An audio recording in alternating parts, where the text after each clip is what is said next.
Okay.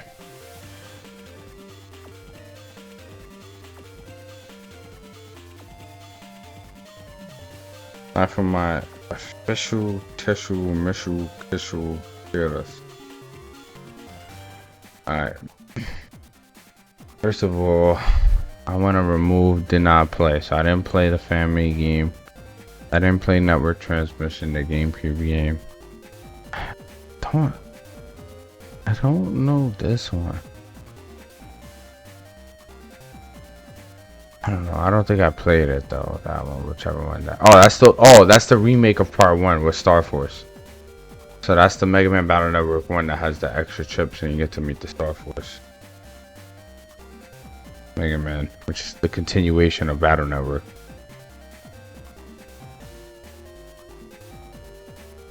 Okay, so I didn't play that one either. Because that one didn't come in the collection.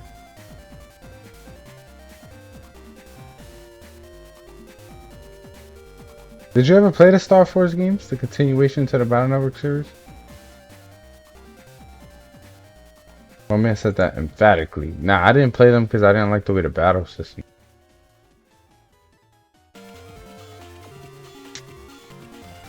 I heard they weren't that great though. Yeah. Yeah, that's what I'm saying. Like, but it is the continuation to the story. Alright, let's see. In that timeline. Alright, so Mega Man Battle Network 1. I don't want to do this dirt. Because it is...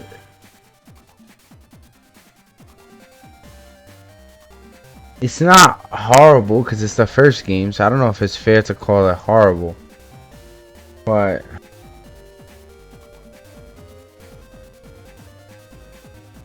I'll put fun, but has some glaring issues for Mega Man Battle Network 1. Battle Network 2. The story is really dark in this one, but it didn't really change a lot of what happened with the first one has, outside of the net being better. But I did like the bosses in Battle Network 2 because they were a real callback to a lot of the classic Mega Man bosses. Like you fight Airman, you get to fight Cutman in that one. Though I thought Shadow Man being the big baddie was kind of corny, being one of the big baddies was kind of corny. But it did also introduce Bass. Well, Battle Network 1 had Bass, but this introduced them in the story component. I'll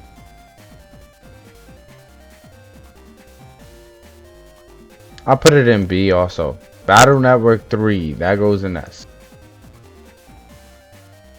To me, story-wise, it is the best Battle Network out of the story. Has the GOAT Plant Man as a chip, hold you down. What else? Nah, and it's just overall great game to me. Great ending, great end game content. Before DLC was a huge thing. It was just great. I did not play 4.5.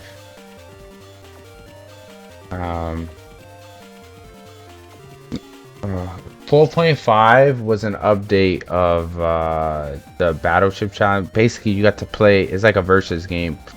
Mainly a versus game where you battled with other people. It was strictly battle game. But you play. It's not like Battleship Challenge. I would say it's like a part 2, but it's different because you don't just play as Mega Man with the different. You get to actually play as the Navis.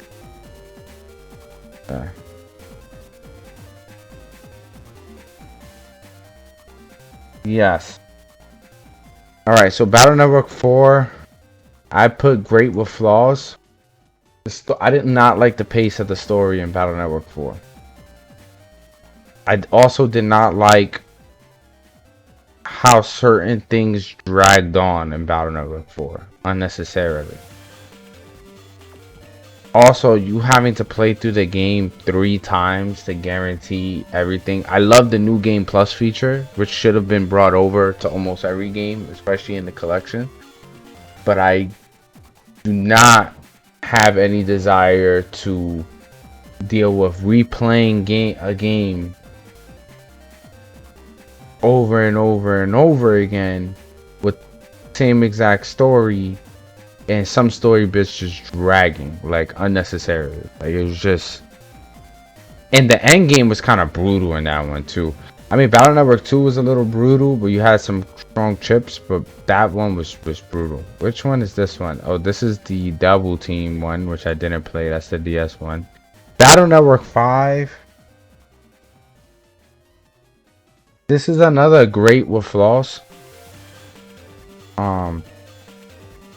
Why do I say Battle Network 5 is great with flaws? You know what? I might put Battle Network 1 in C. Battle Network 5 is great with flaws because the chip library in that game is not great. The story is decent. The story is much better than 4, I tell you that. The chip library was, and I think they minimized the chip library because they really wanted you to focus on the Navi abilities and the double souls. But the chip library in that game was poor. It was poor. Okay, Battle Network 6 I'm gonna put in S, and here's why. I put Battle Network 6 in S also alongside Battle Network 3. Though this is in order, I do think Battle Network 3 story bit wise is better than Battle Network 6. Battle Network 6 though has the best chip library, one of the best chip libraries.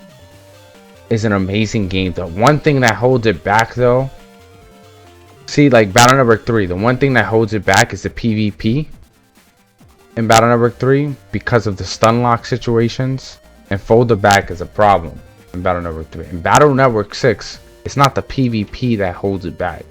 In Battle Network 6, it's the beast out that holds it back. The beast out forms can make the story mode very easy.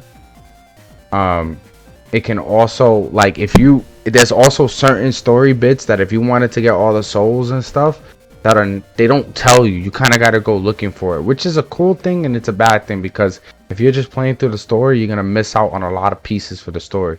Like for example, Battle Network 6 Gregor, you won't know to get Charge Man or Race Man, or Charge Man or Race Man, and there's another few souls that you miss out because they're not. If you follow the main story, you won't know where to get them because they're not part of the main story. They're side quests. But it did also have, it was the first game too to kind of introduce DLC, which I don't know, give or take. And that DLC was locked behind Japan for a little while till we got the collection.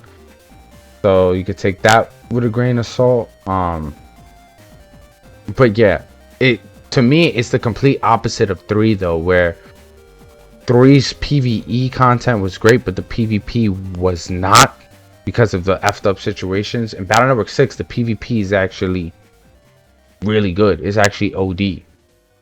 Its problem came in the PvE with the beast out.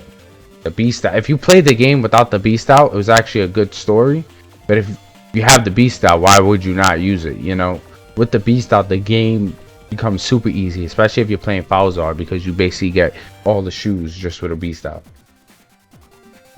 The games I did not play, I can't really rate them, but this to me would be my official Battle Network hit list,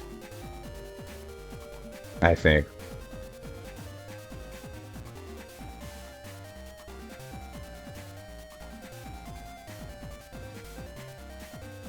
The problem with part 1 was the internet. The internet was a problem, and you can also get Mega Man super busted in part 1, because in that game he actually had like a level up system in part 1, unlike the other ones where they kind of balanced it with the programs and stuff. In part 1 you can get his attack and everything max, and you didn't have to sacrifice or finagle anything to get it there. and the chip, it was the first game, so the chips weren't all that, like, as much as they get better, which is what disappointed me about part 5, because the chip library in part 5 is very blah. It kind of feels like a part 1 chip library in some sense. And part 1 PvP is basically you just throw Rock Cube in Anubis. That's pretty much part 1 PvP. So it was definitely, you could tell it was definitely the first game. Part 2 PvP was just using the prism glitch. You throw prism, you hit it with an element. Yeah, you hit it with an element with double damage, and you hit the prism, and the other person dies. Whoever got prism first won, because that one had prism asterisk, so that's why that was busted. The most balanced PvP out of all the game is 6, and that's considering it has the beast outs, which is wild. Out of all of them, because all of the PvPs in each game has something crazy busted that you could just abuse. But yeah, this is pretty much my tier list. What do you think? It kind of surprised me though with part 6, because just knowing it from a story beat and then watching tournaments, it's like I didn't realize how balanced the PvP was in part 6 compared to the rest of the games. It does, but that's why, you know, if you play the game without the beast out, it's a good story. That's why I mentioned that. But if you use the beast out, it does make it really easy. On top of that, like I said, there's certain souls that you're gonna miss if you don't do the side quests.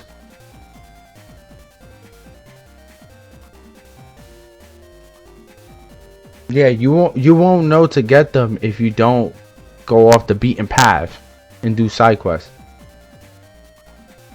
But my personal favorite game out of all of them is Mega Man Battle Network 3. That's my personal favorite game. I grew up playing White, but I will admit that Blue was the better version of the games. And here's why.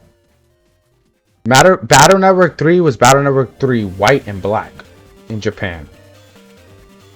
When it was being ported over to the US, they thought that the Battle Network 3 Black would not be received favorably due to racial controversy, just like the comment you just wrote in the chat.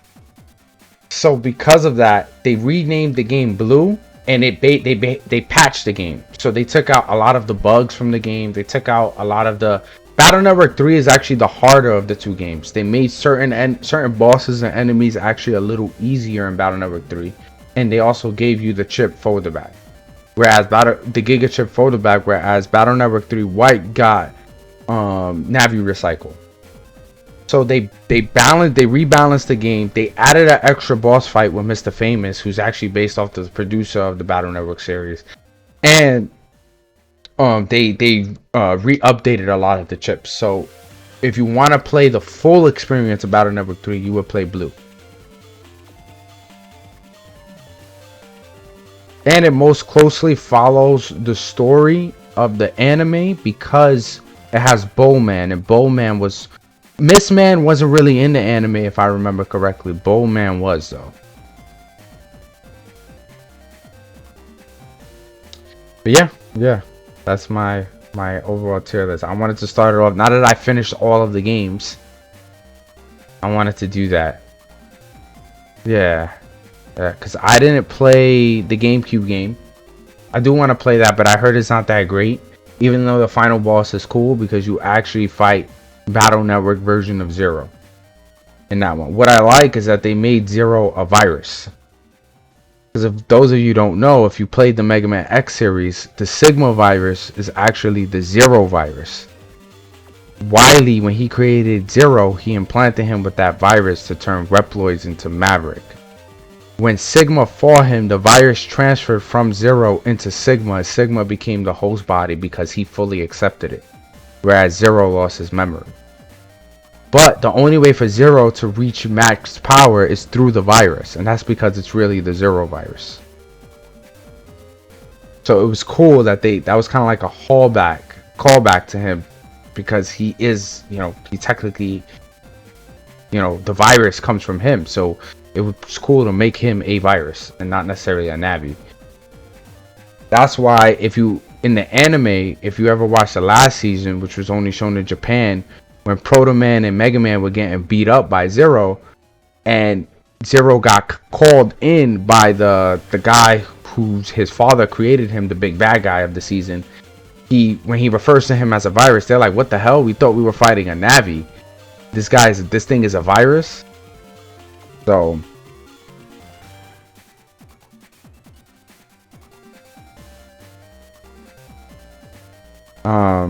yeah, that's pretty much it. I wanted to do this because I said I was gonna do it and I didn't do it. Alright, now for some video games.